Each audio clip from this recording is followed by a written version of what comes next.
Kenya is joining the world in marking Widows' Day. The event is being marked at the KICC.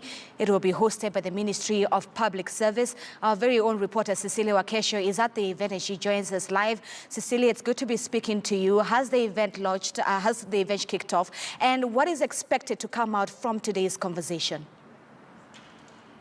Thank you, Zinzi. Indeed, today being the 23rd day of June, here at KICC, thousands and thousands of widows are gathering here to commemorate this day that is marked every 23rd day of June. Remember, this year's theme has been empowering widows through vocational training. And they are here precisely to tell their stories, to give their experiences. As you know, widows are people who are faced by so many challenges, especially after losing their husbands. But with me here, I'm joined by the PS for Gender Affairs, that is Safina Kwekwe, to give us a brief of perhaps what are we expecting today. We've seen already widows are gathering here, different organizations with exhibitions, but to be precise, what do we expect by the end of the day?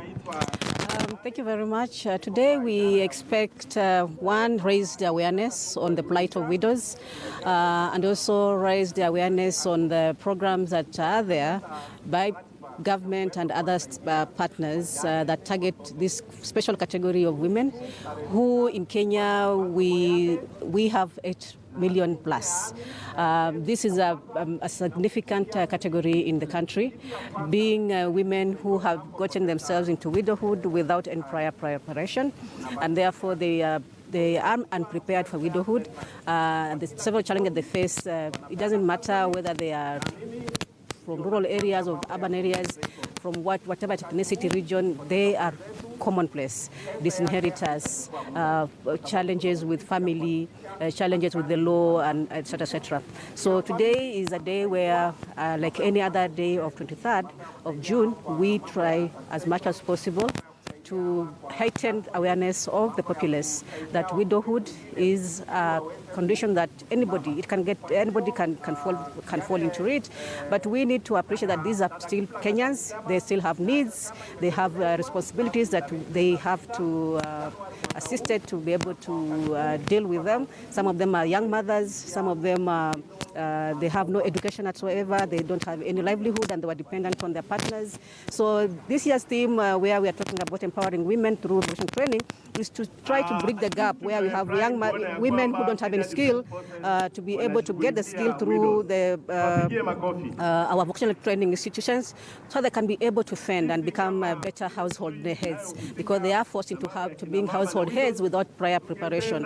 So we have several organizations in Kenya that look at the plight of widows, run and managed by widows themselves. And today we are privileged to have about 4 of them here who are representing categories of widows, some of them from the armed forces, others from legislators who passed on, and the widows also have an association. We have association of widows of people who are in the rural areas, and some are general association for widows generally. So these are all partners in this journey of trying to make life easier for widows and their children and the people who depend on them.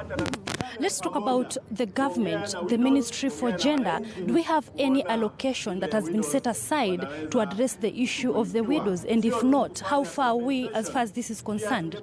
We don't have a specific allocation that is like a widow's fund, but we have several funds within the government, affirmative action funds that we give a priority to widow groups, because many of these funds are accessed through groups.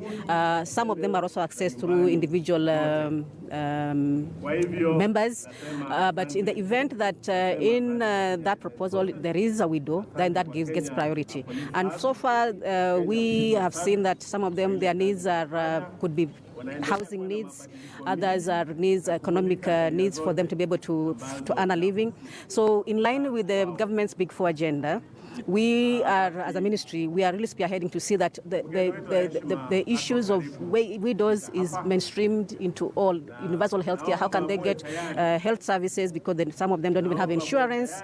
How can they get housing?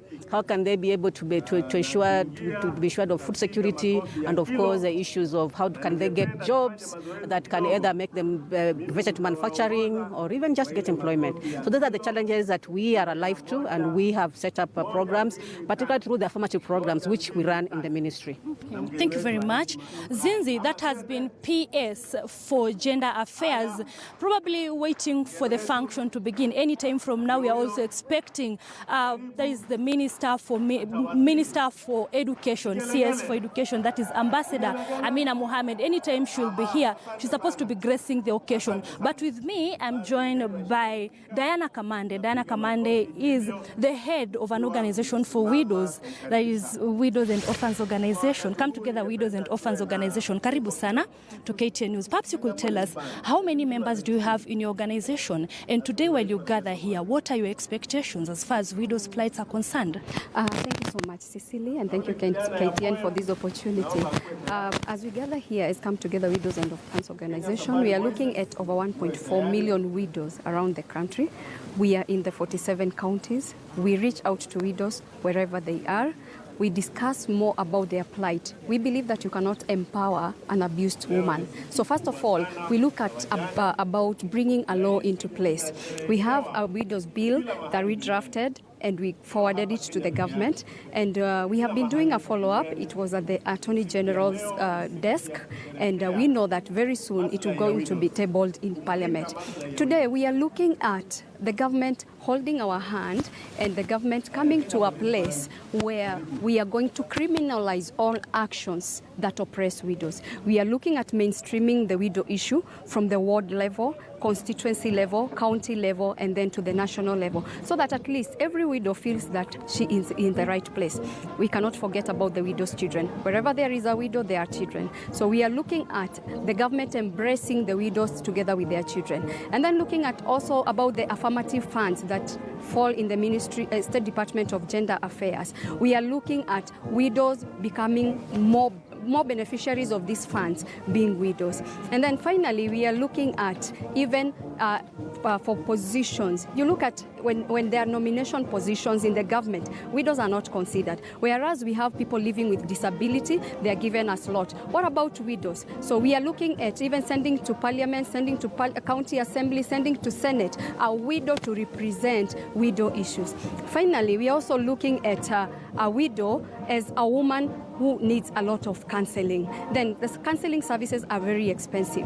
What is the government going to do for us? Once you lose your spouse, you're like a sick woman. You need to be counseled. You need to walk the journey once again. You need to be brought up again because you're like a fallen woman. So we are looking at those things to be done today. And finally, we are looking at domesticating the theme properly because the Ministry of Education, CS Amina Mohammed, is going to be our chief guest. So we are looking at empowering widows through Vocational Skills Training Center. How are we going to partner with the Ministry of Education to bring these skills to the doorstep of widows? So we are looking at the government coming closer to us as we domesticate this theme from now up to 2019. We look at the next year's theme. Mm-hmm. But in your own opinion, do you think the government has done enough as far as this plight of the widows is concerned? What percentage can you give the government? Okay, I'm not able to give a percentage, but really I want to congratulate the government. We started Come Together in 2013, but 2013 to 2016, the plight of the widows had not been heard. And I want to congratulate the former PS Gender Affairs, PS Zainab Hussein. She's the one who embraced widows and ensured that the issues of widows were mainstreamed at the State Department of Gender Affairs. And also I want to congratulate the President. Elevating State Department of Gender Affairs into a full department was a plus for the widows' issues. Then about the funds, quite a number of our groups have really benefited from the widows, from the funds available at the Ministry of Youth, Public Service and Gender Affairs. So I cannot give an exact percentage to the widows, to the government, but I want to congratulate the government. It has taken an upper hand. It listened to the cry of widows, and we are looking at having the widows bill. And finally, for the last 61 years, there has been commission status for women in New York. The government had never sent a widow. It was until this year that the government sponsored me together with the UN Women to go and represent the plight of widows, and we developed a widows charter in New York. Yeah. Okay, thank you very much, Diana. We also have another lady here, Zinzi. Let's hear from her and what organization she represents. Karibu sana to KTN News. Kindly start by introducing yourself and tell us what organization of widows, what category of widows do you represent? Thank you. My name is Joyce Goge. I am a widow of a former member of parliament, Gatudo South. I represent an organization called Widows for Widows, which its work, as the name suggests, is to be widows who are supporting other widows. This is because we are all in challenges that are encountered by all widows, but we count ourselves to be a little bit different because maybe we do not have the challenges of a shelter, the challenges of keeping food onto our table. And therefore we came together, most of us being widows of former members of parliament, former women of prominent businessmen, and many other widows who had a calling of supporting a less privileged widow. And therefore we are there to co-join with the government and the Ministry of Gender to help all the existing organizations that are supporting widows so that we can help each and every organization to support wherever a need arises. Okay, lastly, perhaps do you have any activities, special activities you do, you as an organization, to try and perhaps console most of these members of your organization? Yes, whenever an organization that is leading a group of widows have an activity, we are there to co-join with them and give the help they would need through what we raise among ourselves, and we support a certain group to raise them. We also go to the ground and visit the women, though we leave it mostly to the leaders of the organizations. Yes. Thank you. So Zinzi, there you've had it. Thousands and thousands of widows have already gathered here, giving their experiences, and we are expecting to have the ambassador, Amina Mohammed, that is Minister for Education, or rather CS for Education, anytime from now. And perhaps by the end of the day, as a country, we'll be seeking to see what are some of the steps we've made as far as addressing the plight of these widows in the country are concerned. So basically, we are having exhibitions around here. We have some of the women who have different types of exhibitions. There are activities that these women usually they meet and perhaps they do during their free time to try and see how they can console each other. Remember, these are women who have lost their husbands in different ways. They have been left with children to take care of. But obviously, if they have an activities like these, probably they'll be able to console them and even give them a daily bread as far as taking care of themselves is concerned. So now I want to talk with briefly one lady here. I can see she's a business lady. Briefly to tell us why she's here. Habari yako mama? Nzuri. Tuambie kwa nini uko hapa leo? Nimekuja ku represent Windows Day because I'm one of them. Yeah. Mimi mko na chama ngapi na mnafaidi vipi na mradi kama huu? Tunatengeza these things na ndio inatukeep upkeep yetu, tunalea watoto wetu, tunalipa manyumba and so forth. Yeah. Matarajio yako leo?